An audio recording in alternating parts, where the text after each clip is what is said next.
Assalamualaikum warahmatullahi wabarakatuh. Yang terhormat Ibu Intan Haralsena, STMT.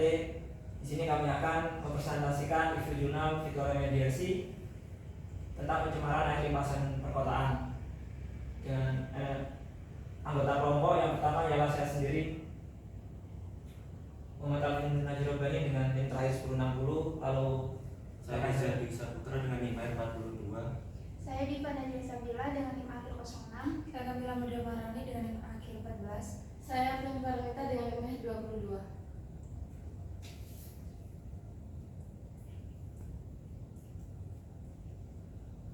Yang pertama itu adalah pendahuluan. Nah, di mana limpasan air hujan merupakan sebuah fenomena alam yang terjadi akibat air hujan atau air permukaan tidak dapat diserap oleh tanah dan mengalir ke arah yang lebih rendah. Nah, contohnya seperti saluran pembuangan atau sungai. Nah, jika tidak dikelola dengan baik, limpasan membawa polutan seperti logam berat, minyak, nutrien berlebih, hingga mikroplastik yang mencemari badan air. Nah, salah satu solusi alami adalah fitoremediasi, yaitu pemanfaatan tanaman hijau untuk menyerap dan menyaring zat pencemar. Nah, tanaman yang biasanya diletakkan dalam sistem resapan adalah tanaman rain garden atau bioretortion cell yang dapat mampu mengurangi pencemaran dalam limpasan air hujan secara biologis. Nah, sistem seperti rain garden effect mengurangi pencemaran limpasan secara biologis. Rain garden mampu menyaring partikel mikroorganisme dari air limpasan. Studi kasus yang kami ambil yaitu mengenai pengurangan aliran air limpasan air hujan dari dua jenis pohon, yaitu jenis pohon beech dan pohon pinus, yang menunjukkan bahwa kedua jenis pohon tersebut itu memiliki peran penting dalam mengurangi limpasan di daerah perkotaan, yaitu dengan melalui mekanisme intersepsi, infiltrasi, dan evapotranspirasi, yaitu dengan menggunakan stormwater management model atau SWMM yang telah diperbarui. Hasil penelitian itu menunjukkan bahwa penanaman pohon itu dapat mengurangi volume lintasan, yaitu dengan rata-rata antara 20 hingga 25%, dan puncak aliran antara 16 hingga 25%, yaitu yang pengurangan yang paling signifikan yaitu terjadi pada penanaman campuran, yaitu antara pohon beech dan pohon pinus. Meskipun efektivitas pohon itu menurun ketika menghadapi intensitas hujan yang sangat tinggi, akan tetapi kontribusi pohon itu tetap sangat penting, terutama jika pohon tersebut ditanam di atas permukaan kedap air yang saling terhubung. Penelitian ini menekankan pentingnya mengintegrasikan berbagai jenis pohon dalam merencanakan infrastruktur hijau di perkotaan, guna untuk meningkatkan pengelolaan air hujan secara berkelanjutan dan memperbaiki kinerja hidrologi di kota. Yang selanjutnya adalah karakteristik kontaminan. Nah, di sini kami mengambil dari dua jurnal. Yang pertama itu yang ditulis oleh Alfiano M dan DKK pada tahun 2025, memiliki karakteristik kontaminan yang meliputi. Nah, jenis karakteristik kontaminannya itu adalah partikel artikual, dan sumber partikelnya permukaan kedap air, nah seperti jalan raya, atap bangunan, tempat parkir, dan trotoar, yang merupakan penyumbang utama limpasan yang mengandung polutan. Nah, daerah tangkapan air yang memiliki sistem drainase gabungan dan limpahan langsung ke badan air. Nah, selanjutnya itu sifat kontaminan. Nah, tidak mudah terurai, berpotensi meningkatkan kejenuhan saluran air dan memiliki efek hidrologis. Nah, yang kedua itu studi kasus jurnal yang ditulis oleh Charles C. dan kawan-kawan pada tahun 2015, yang memiliki karakteristik jenis kontaminan yaitu logam berat, CN, tembaga, dan timbal. Nah, sumber kontaminannya yaitu debu jalan, tirai debu industri dan atmosfer, dan limbah dari atap dan bahan bangunan. Nah, yang terakhir itu sifat kontaminan. Nah, parasiten dan berbahaya, bersifat biokumulatif, dapat diserap tanaman dan berbentuk teratur dan terendam. Kemudian yaitu metode dan prinsip fitoremediasi. Nah, permasalahan perkotaan yang makin padat ini dipenuhi dengan permukaan kedap air yang dapat mengakibatkan air hujan tidak meresap ke tanah, kemudian juga dapat mengalir sebagai limpasan permukaan dan membawa polutan seperti nutrien berlebih, logam berat, sedimen, dan bakteri. Nah, untuk solusinya ini kita menggunakan fitoremediasi melalui rain garden, yaitu menggunakan tanaman dari tanah untuk membersihkan air dari polutan. Kemudian fitoremediasi ini adalah proses alami yang digunakan untuk menghilangkan polutan pada air dengan menggunakan kemampuan akar tanaman dan mikroorganisme untuk menyerap dan menetralkan polutan tersebut. Kemudian rain garden ini merupakan taman cekungan dangkal untuk menampung dan menyaring serta menyerapkan air hujan secara alami.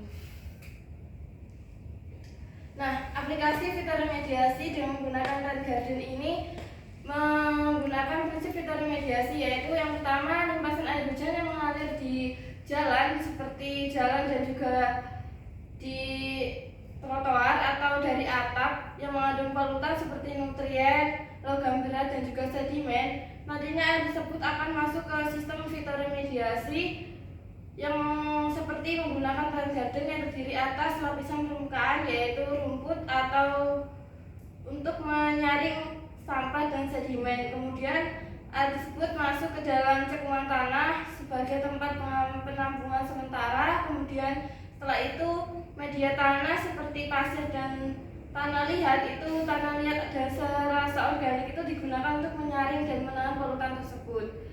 Nah, setelah itu akar tanaman seperti kita menggunakan tanaman Canna indica, vetiver, dan juga Junjus spp.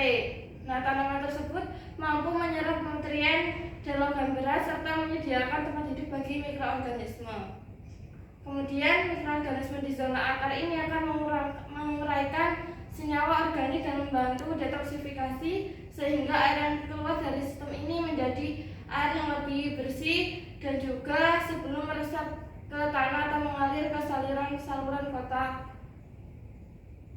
di perkotaan. Lalu untuk tantangan sendiri, tantangan di jurnal ini terdapat 5 poin. Yang pertama itu keterbatasan kinerja pohon perkotaan. Dalam jurnal ini disebutkan ada 2 jenis pohon yang digunakan dalam mengatasi air limpasan hujan di perkotaan. Nah, dalam skala kecil itu 2 pohon ini dianggap mampu untuk mengatasi air limpasan tersebut. Tetapi dalam kondisi ekstrim atau cuaca ekstrim itu 2 pohon ini dianggap tidak mampu dikarenakan daun atau batang pohon tersebut itu tidak bisa menahan air hujan yang turun menerus dalam kondisi ekstrim. Lalu untuk yang kedua yaitu keterbatasan model hidrologi. Dalam jurnal ini juga disebutkan menggunakan model yaitu SMPSS yang digunakan untuk memprediksi aliran air hujan dan dampaknya serta kemana air hujan itu akan berlabuh. Tetapi dalam penggunaannya itu sendiri itu terdapat beberapa kekurangan seperti kurang akurat dan masih dalam proses pengupgradean. Lalu untuk yang ketiga yaitu keterbatasan penelitian multidisipliner. Dalam topik air limpasan hujan perkotaan ini termasuk hal yang baru dan itu jurnal untuk penelitian ini itu termasuk yang sedikit, jadi dibutuhkan penelitian lain tentang topik ini untuk mendukung fitoremediasi di air limpasan perkotaan. Untuk yang keempat yaitu keterbatasan penggunaan pohon perkotaan dalam fitoremediasi. Seperti yang kita tahu sendiri, wilayah di perkotaan itu dipenuhi oleh banyak bangunan sehingga untuk ruang hijau untuk ditanami pohon itu sendiri itu termasuk sedikit sehingga itu mempengaruhi pohon dalam melakukan fitoremediasi itu sangat kurang. Dan yang terakhir yaitu keterbatasan pengetahuan tentang mekanisme fitoremediasi. Berikut adalah peluang fitoremediasi. Setelah dari beberapa studi tersebut telah menunjukkan efektivitas sistem fitoremediasi.